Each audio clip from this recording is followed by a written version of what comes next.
Hey everyone, we're at Donkey Projections. I'm Eric and we have Lucas as always. Hey everyone.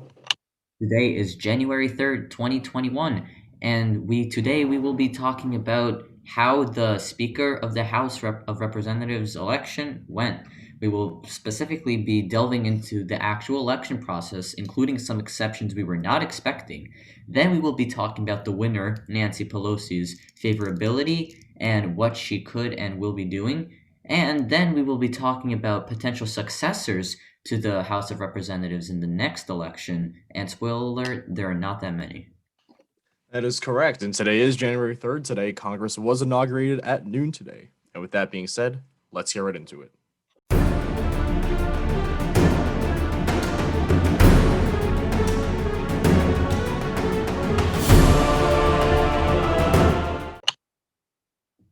So, how exactly did the elections for the Speaker of the House end up turning out?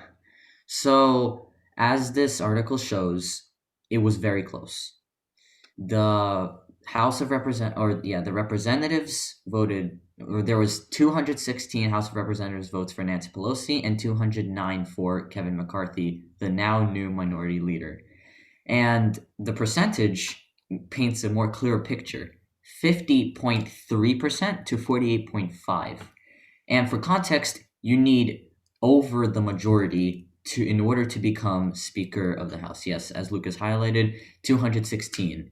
And half of 430, which was the amount of votes cast, is 215. So she literally had one extra vote, which put her over. And it was, there were a few exceptions. And what I mean by exceptions is that there are a few there were a few people that marked themselves as present and didn't actually cast a vote. And as this article says, those were Mikey Sherrill, representative from New Jersey.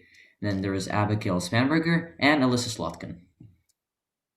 Right. So I think we did get it incorrect. We were thinking that it would go to a second ballot, which this article does detail as well. We were pretty surprised that everyone did, well, mostly everyone fell in line and voted for Nancy Pelosi. Because if she had one more vote that went for another person, she would not have been elected Speaker of the House. Uh, she came very, very close to losing this time. Did not end up happening. But I am kind of surprised about, I think I was still a little bit surprised about Mikey Sherrill voting against Nancy Pelosi. I don't think I really expected that. After watching the debate with Rosemary Becky, it did seem like she was going to vote for Nancy Pelosi, but I guess that did not end up happening. Abigail Spanberger, that was kind of expected. She's outspoken Nancy Pelosi. Uh, uh, she's an outspoken critic of Nancy Pelosi from Virginia's, I believe, 10th district. Uh, and then Slotkin, who is from Michigan. She has also said that she would not vote for Nancy Pelosi. Connor Lamb, again, not surprising. He's already said he's not going to vote for Nancy Pelosi. Jared Golden from Maine also said he would not vote for Nancy Pelosi. That we knew before time.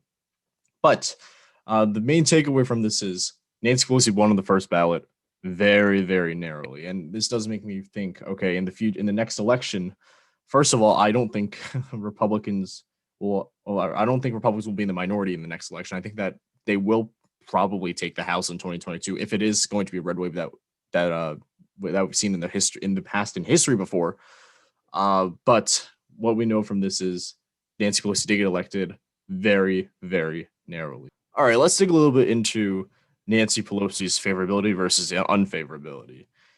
Nancy Pelosi has a favorability rating of 35.4%. That is absolutely atrocious. And her unfavorability is 54%, with giving her a net unfavorability of 18.6. That is quite bad. That is very, very bad.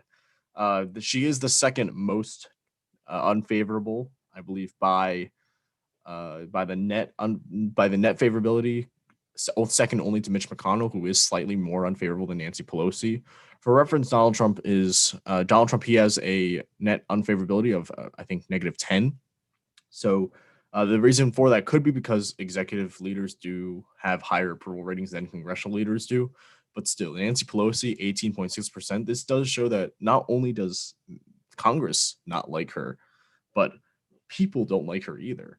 And I think what's the most interesting thing here is, uh, even though a lot of people don't like Nancy Pelosi, and this isn't just moderates, progressives don't like Nancy Pelosi either. AOC came out saying that she didn't like Nancy Pelosi.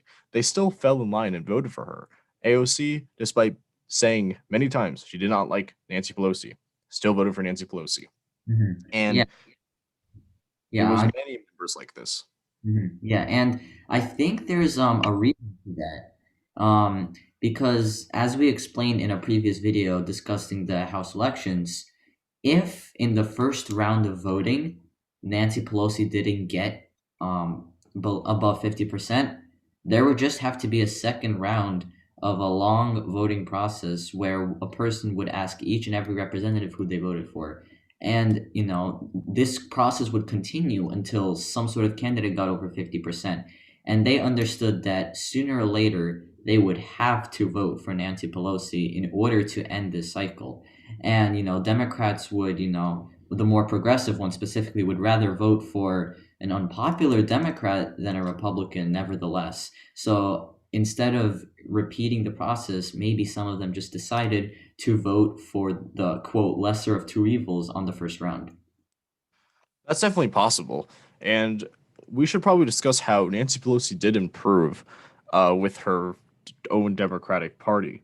If you go back to 2019, Nancy Pelosi had 15 Democrats vote against her.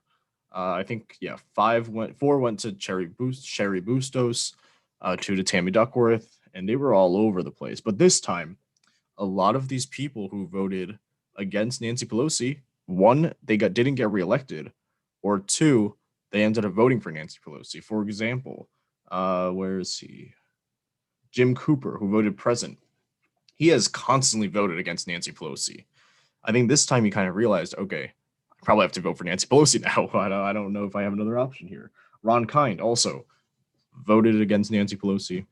Voted this time.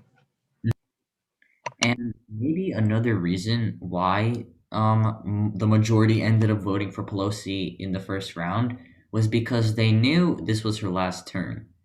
At the I think Pelosi announced either that or it's just the logistics of how this works is that the bottom line is that Pelosi will not end up running in the next term.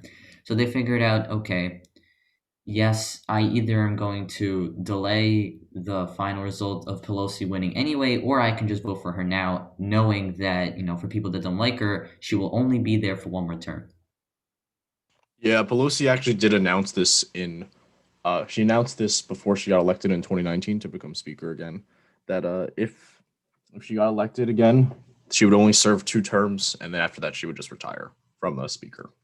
So that could be a reason as well. And now that's a perfect segue into our next topic, which is who will succeed Nancy Pelosi? And that's a big question because there's been a lot of questions circulating about who can succeed Nancy Pelosi. Hakeem Jeffries has been talked about as being a potential successor. He is a pretty high-ranking Democrat as the House Democratic Caucus chair. That has been talked about. Another one has been the current leader right now. Let me hop onto his page, Steny Hoyer. He has been discussed as well. AOC did say that even though she doesn't support Nancy Pelosi, she thinks that only certain people can do the job of speaker. I mean, as well as Nancy Pelosi has. And as a result, she did not run for speaker. So that's going to be a very big issue about who in the Democratic Party can become speaker, who can, do the job of the speaker like Nancy Pelosi has. And that is why there is a lot of uncertainty about who can succeed. A lot of people do want AOC to be speaker. I want to say a lot, but a lot of progressives do want her to be speaker. But she simply doesn't really have the experience yet, considering she's only been in Congress for now only her second term. Eric, do you have anything else to add? Yeah, not much really, other than the fact that just reiterating Nancy won, she will be serving one more term, and the fact that there's so few people that are willing to become House kind of shows something about this role. And as I said in my previous video, no one is saying that Speaker of the House is an easy job. In fact, a lot of people are saying the opposite. The reason why AOC said that she won't be running, even though she kind of trashed Pelosi, was because it's a difficult position, right? You have to oversee, the whole House of Representatives, and everything is on you to enact and speak on behalf of the whole House. And not a lot of representatives, which is not the lowest but a fairly low tier political position, want to take that very huge responsibility. And there are very few people out there who want to do this in their next term, which is kind of the higher ranking members of House, such as Steny Hoyer or Hakeem Jeffries. Yep, that is correct, and I agree with you on that. And that is the end of it for today. Thank you all so much for watching. If you like this episode, please hit the like button. If you like our content, please subscribe. We'll see you in our next episode tomorrow. See ya.